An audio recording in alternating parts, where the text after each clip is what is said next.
काफ़ी दिनों के बाद जो है वो सीबीआई के हाथों ये बहुत बड़ी सबूत लगा।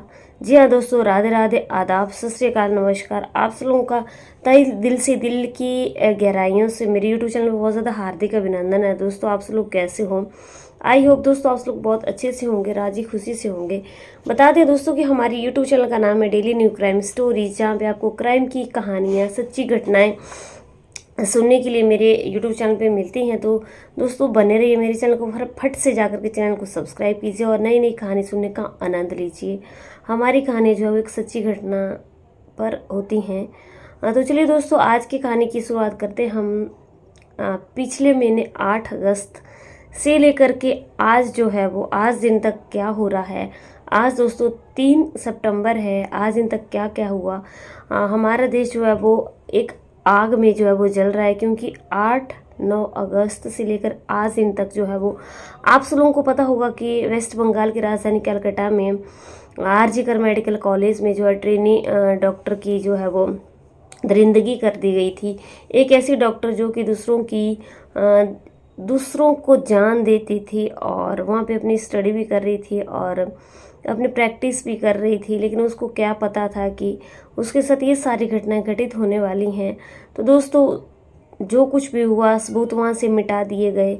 और उस रात जो है वो सेमिनार हॉल में क्या क्या हुआ, और जिसमें कि बहुत ज़्यादा नाम उसमें शामिल हुए। 4 डॉक्टरों के साथ पहले ट्रेन डॉक्टर ने जो है वो खाना खाया था, और उसके बाद जो है वो वहाँ पे संजय रॉय जो है वो एंटर करता है, जो कि एक वहाँ पे वॉलेंटियर है जो कि पुलिस में ही वर्क करता है और आरजीकर मेडिकल कॉलेज में जो है वो पेशेंटों को देखता था। और वो उस रात जो है वो 3 बजे उस सेमिनार हॉल में घुसता है, जहाँ पे ट्रेनिंग डॉक्टर जो थी वो अरेस्ट कर रही थी, और पूरे 40 मिनट के बाद वहाँ से बाहर निकलता है और वह बड़े आराम से जा कर के अपने रूम में सो जाता है। और उसके बाद क्या हुआ कि सुबह जो कॉलेज का एक स्टाफ जाता है वहाँ पे, हॉस्पिटल का स्टाफ जाता है, जब सेमिनार हॉल को खोलता है तो वहाँ पे देखता है कि वहाँ पे ट्रेनी डॉक्टर जो है वो लेटी हुई है और उसके कपड़े जो है वो इधर उधर हुए पड़े हैं। तो वहाँ पे हड़कंप मच जाता है। और लेकिन उस सेमिनार हॉल में जो है वो 40 मिनट में लेडी डॉक्टर के पास जो है वो क्या हुआ और क्या नहीं हुआ, वहाँ पे ब्लूटूथ जो है वो संजय रॉय का मिला, जिसे पुलिस ने अरेस्ट कर लिया।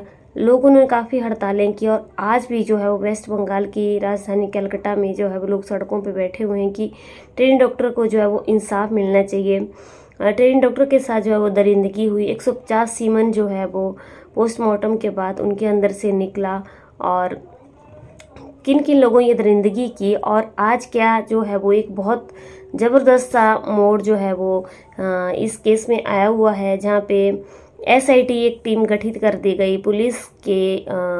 पुलिस ने जो है वो इसमें नाकाम ही रही। पुलिस ने जो है वहाँ पे सबूत नहीं जुटा पाई, और उसके बाद जो CBI के हाथों ये केस चला गया और CBI ने जो है वो बहुत जांच पड़ताल की, और आज जो है वो बहुत अहम सुराग जो है वो CBI के हाथों लगा है। तो चलिए दोस्तों स्टार्ट करते हैं। आरजीकर अस्पताल में जो है वो डॉक्टर संदीप जो है वो संदीप घोष को आज CBI ने जो है वो अरेस्ट कर लिया है।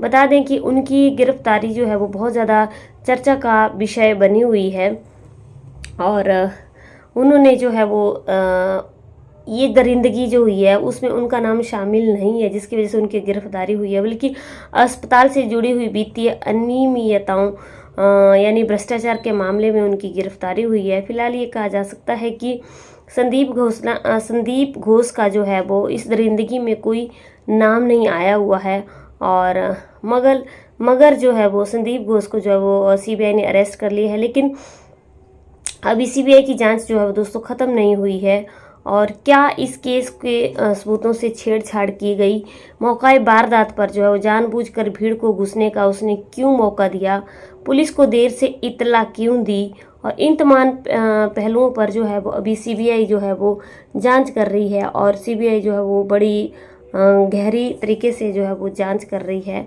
और उधर आरजीकर मेडिकल कॉलेज के पूर्व प्रिंसिपल संदीप घोष को आज कोर्ट में जो है वो पेश किया गया, जिसमें सोमवार को CBI ने उनको गिरफ्तार किया था।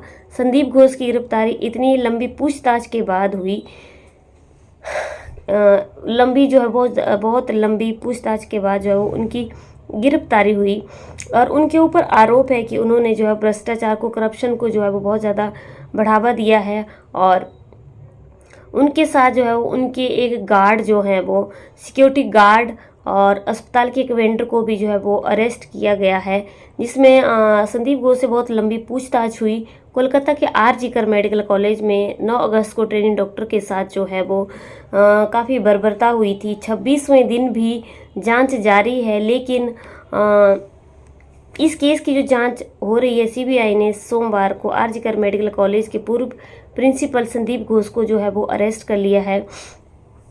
और जब ये सारी दरिंदगी लेडी डॉक्टर के साथ हुई थी तो संदीप घोष भी जो थे वो वहीं पर ही प्रिंसिपल थे। उन पर वारदात को छिपाने का और पूरा मामले पर लिपापोती करने का जो है वो एक आरोप लगा हुआ है। 14 अगस्त को जांच संभालने के बाद सीबीआई ने लगातार उनसे पूछताछ की थी। जांच के दौरान जो है वो उनके ऊपर वित्तीय अनियमितताओं का पुराना आरोप जो है वो सामने आया हुआ है, जिसकी वजह से उनको जो है वो आज अरेस्ट कर लिया गया है। 23 अगस्त को कलकत्ता हाई कोर्ट ने जो है वो घपले की जांच राज्य स्तर की एसआईटी से छीनकर सीबीआई को दे दी थी और उसकी जो दरिंदगी हुई थी उसके सबूतों को छिपाने के लिए और वित्तीय अनियमितताओं के मामले में उन्हें गिरफ्तार जो है वो आज कर लिया गया है। और उनके अलावा जो है वो 3 लोग और अरेस्ट हुए हैं, जिनमें घोष का जो है सिक्योरिटी गार्ड 44 साल का अफसर अली और अस्पताल का जो है वो वेंडर विप्लव सिंघा और सुमन हजारा जो है वो शामिल हैं। और इससे पहले सीबीआई ने संदीप घोष का जो है पॉलीग्राफ टेस्ट भी करवाया था। और आपको बता दें कि आर.जी. कर मेडिकल कॉलेज के हॉस्पिटल के पूर्व डिप्टी सुपरिटेंडेंट अख्तर अली ने बताया था कि आरोपी संजय रॉय जो है वो मेडिकल कॉलेज में संदीप घोष का बाउंसर बनकर घूमता था। प्रदर्शनकारी डॉक्टर्स और पीड़िता के परिवार ने संदीप घोष पर मामले की लिपापोती का खूब आरोप लगाया, क्योंकि जब ये सारी चीज़ें हो रही थी तो प्रिंसिपल जो है वो उसी कॉलेज में तैनात था। वो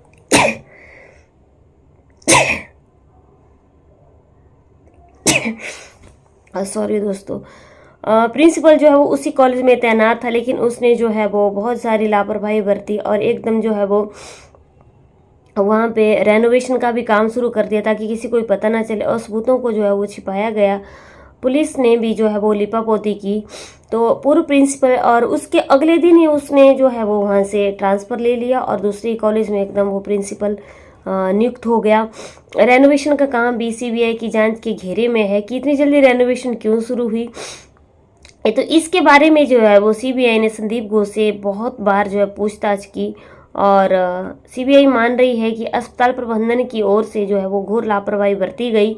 इस संवेदनशील मामले को जो है वो प्रिंसिपल ने ढंग से हैंडल नहीं किया और उन्होंने जो है वो सारे जो वहाँ पे सबूत थे उनको मिटा दिया और एकदम जो है पुलिस को भी इन्फॉर्म नहीं किया। और इसी वजह से जो है वो संदीप घोष जो है वो प्रिंसिपल जो है वो काफ़ी सवालों के घेरे में है। और आज जो है वेस्ट बंगाल की राजधानी में विधानसभा में जो है वो एक विधेयक पारित हुआ कि जो लोग जो है वो दरिंदगी जिस तरीके से करेंगे वहाँ पे अपराजिता महिला और बाल सुरक्षा विधेयक नाम का जो है वो बिल वहाँ पे पास किया गया, जिसमें दरिंदगी जैसी और मर्डर जैसी फांसी या अंतिम फांसी तक जेल में रखने का प्रावधान है। इसमें अगर कोई किसी के साथ भी जो है वो इस तरीके की वारदात जैसे कि वहाँ पे घटित हुई बंगाल में अगर कोई करता है तो उसको जो है वो एकदम फांसी की सजाए या अंतिम सांस तक वो जेल में ही रहेगा। और अब होता क्या है कि अब ये तो भविष्य पर ही जो है वो दोस्तों ये फैसला टिका हुआ है, क्योंकि जो डॉक्टर ट्रेनिंग डॉक्टर थी वो तो इस दुनिया को छोड़ करके जा चुकी है। वो चिल्लाती रही, गिड़गिड़ाती रही, लेकिन जिस वक्त ये सारी चीज़ें उसके साथ हो रही थी तो क्या वहाँ पे हॉस्पिटल में आवाज़ें नहीं आ रही थी। रात का टाइम होता है, जो 3 बजे का टाइम होता है वो एकदम सुनसान टाइम होता है। वहाँ पे हल्की सी भी आवाज़ कहीं पर हो तो बाहर आवाज़ें आती हैं, लेकिन सबसे बड़ा सवाल है कि वहाँ पे किसी ने कोई सुना नहीं। जब उसके साथ वो सारी चीज़ें घटित हो रही थी तो कोई ना कोई जो है वो मिले हुए थे और प्रिंसिपल के ऊपर बहुत ज़्यादा लापरवाही का आरोप लगा हुआ है। और प्रिंसिपल के ऊपर बहुत सारे आरोप लगे हुए हैं कि वहाँ पे जो मुर्दा लोग होते थे उनकी बॉडी को जो है वो सप्लाई किया जाता था, और बच्चों के साथ जो है वो जो बच्चे थे उनको फेल कर दिया जाता था, और जो फेल होते थे उनको पास कर लिया जाता था। प्रिंसिपल जो है वो घूस खाता था। बहुत सारी चीज़ें जो हैं वो उनके ऊपर ऐसी लगी हुई हैं, और उनके ऊपर जो है वो 4-4 बाउंसर उनके साथ में चलते थे। संजय रॉय जो है वो एक बॉक्सर था, और जो हमारी ट्रेनी डॉक्टर थी उसकी कितनी बर्बरता के साथ जो है दरिंदगी की गई थी। और उसके माता पिता को जो है वो हाथ जोड़ करके बहुत बहुत जितना प्रणाम कर सके उतना है। जो आज अपने दिल में अपने बेटे का दुख और दर्द लेकर के इस दुनिया में जी रहे हैं, उनसे बड़ा इंसान कोई भी नहीं है। लेकिन जिसने भी जो है वो हमारे ट्रेनी डॉक्टर के साथ जो भी हालात क्रिएट किए हैं, उनको कड़ी से कड़ी सज़ा मिलनी चाहिए। हमारे देश के कानून को जो है वो बहुत बदलने की ज़रूरत है, ताकि महिलाओं का सम्मान किया जा सके और महिलाएं जो है वो आज़ादी से घूम सके। हमारा देश जो है 15 अगस्त 1947 को आज़ाद तो हो गया सिर्फ अंग्रेज़ों से, लेकिन अंग्रेज़ों के रूप में जो है वो हमारे ही देश में ऐसे राक्षस लोग यहाँ पे घूम रहे हैं, जिनका मुंह के पीछे जो है वो न जाने कौन सा राक्षस अंदर बैठा हुआ है। और एक होता था दोस्तों कि एक टाइम होता था कि सतयुग था, जब राक्षस आते थे और उनका बड़ा चेहरा भयंकर होता था, उनको देख करके पहचाना जा सकता था कि ये राक्षस हैं। लेकिन आज की दुनिया में ये, आज के कलयुग में ये राक्षस उनसे भी ज़्यादा खतरनाक है, क्योंकि उनके चेहरे पे कुछ भी पता नहीं लगा सकते हैं कि ये राक्षस है या राक्षस नहीं है। तो ये बहुत ज़्यादा मुश्किल हो गया है। इसलिए दोस्तों सतर्क रहें, और आपके घर में बहन बेटियां हैं तो आप उनके साथ बहुत ज़्यादा जागरूक रहें, और उनको बहुत ज़्यादा मतलब प्रैक्टिस करवाएं कि कभी भी किसी के पास ना जाएं, किसी का कहना ना माने। मतलब कोई अगर बुला रहा है तो वहाँ ना जाए, क्योंकि आजकल छोटी छोटी लड़कियों के साथ ऐसी ऐसी घटनाएं घट रही हैं, और आप समाचारों में सुनते ही होंगे। और जो है वो बहुत सतर्क होने की ज़रूरत है, और हमें जो है वो अपनी बहन बेटी माँ का सम्मान करना चाहिए। ज़िंदगी बड़ी मुश्किल से मिली हुई है और अच्छे कर्म करने चाहिए।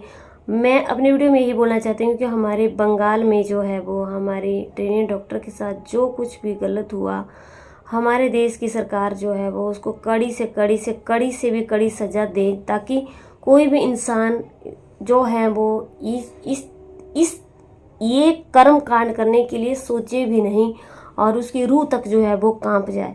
अगर दोस्तों मेरी कहानी सुनाने का उद्देश्य सिर्फ यही था कि आप लोगों को ये जो है वो सतर्क जागरूक करवाती रहूं और कहानियाँ सुनाती रहूं। अगर हमसे कोई भूल हुई होगी तो हमें माफ़ करना। कल की वीडियो में आप लोगों से फिर से मुलाकात होगी, तब तक बने रहिए मेरे चैनल पे। जय हिंद, जय भारत।